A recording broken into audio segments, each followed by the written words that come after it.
For the repair of the smoke density monitor by Sesors, the following procedures were necessary. Replacement of various electronic components and general cleanup of the unit. For testing, we use a multifunction calibrator. We connect the multifunction calibrator to the monitor and we see that responds externally to our commands.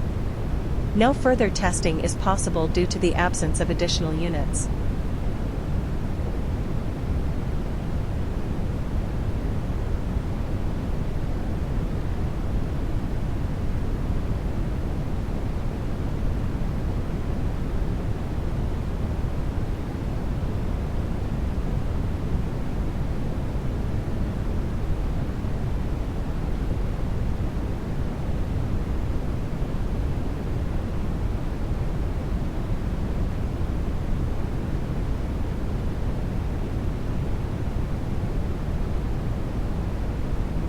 It is now clear that the smoke density monitor by Sesors is working successfully and is ready to be delivered to the client.